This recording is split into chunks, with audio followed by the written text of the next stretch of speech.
Off, on, off, on.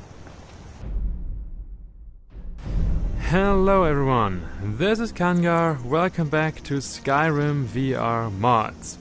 I know it's been a while, I have not abandoned the channel, was just busy with real life stuff, and today I'm going to bring you a real upgrade for Skyrim VR, and that is deep learning super sampling is now a part of Skyrim. The new upscaler mod has been created by Pure Dark and is a complete replacement for the VR performance toolkit that we've used so far. It implements the fixed foveated rendering that VR performance toolkit has. It also implements FSR, and in addition to that it implements deep learning super sampling and deep learning anti-aliasing. And it's also very easy to use. It only needs SKSE and the SKSE address library, and you can install it like any other mod. If you want to support the author, then you can check out the Ko-fi link that I will put below the video, where you can buy Pure Dark a coffee. So, in order to show you the power of this mod, have a look at the performance overlay that you can see here, which is coming from Virtual Desktop, and the most important part for you is the game frame time here, the 14 millisecond in orange right now, and the frame rate to the left is 70 FPS. So if you install the mod, the default setting is deep learning super sampling with quality settings. So if you want to change that, you can use the End key and you will get this overlay here.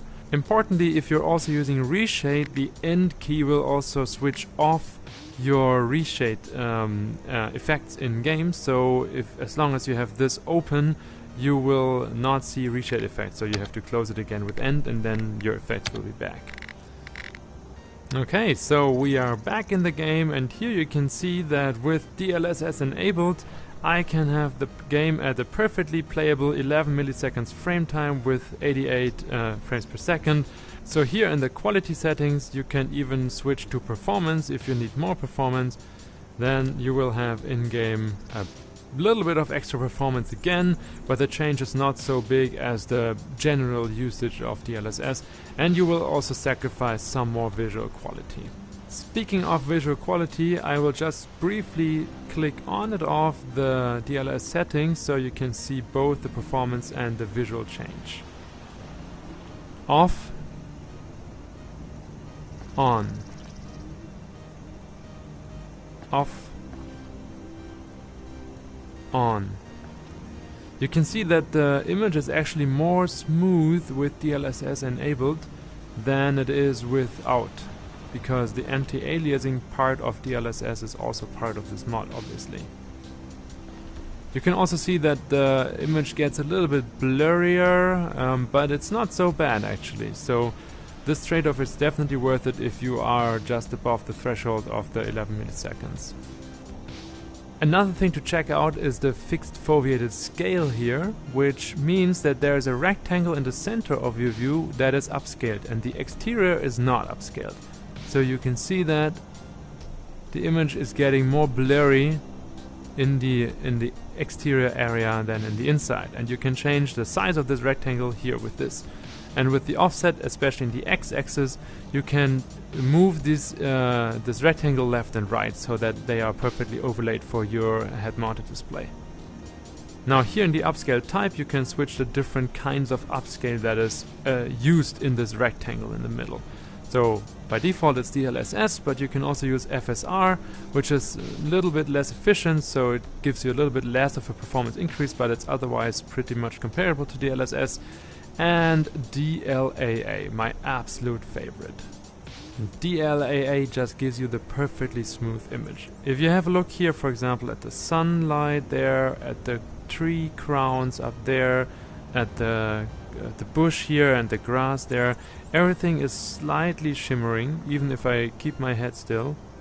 But if I switch on DLAA, it's just completely gone. There is no shimmer anymore at all. Perfectly smooth image. You probably cannot see that because it's only 30 FPS the video, but the effect is quite stunning in the head-mounted display.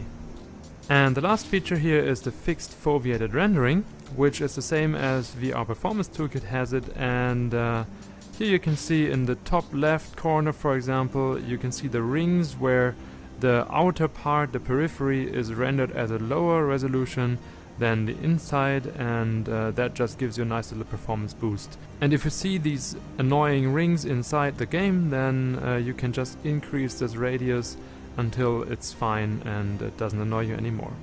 So one last note from my side: without an ENB the effect was much smaller. So without an ENB I was already at 12 milliseconds of render time, and DLSS only reduced it again to 11.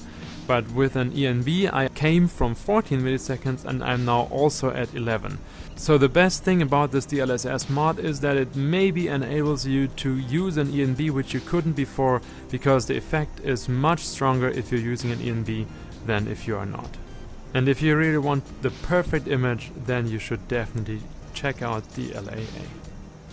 Alright, that was it for today. I hope you liked the video, I hope you liked the mod. If you use the mod, give it an endorsement if you download it on the Nexus, and if you liked the video, give it a thumbs up, and subscribe to the channel if you want to stay informed about such kind of new mod developments. Bye!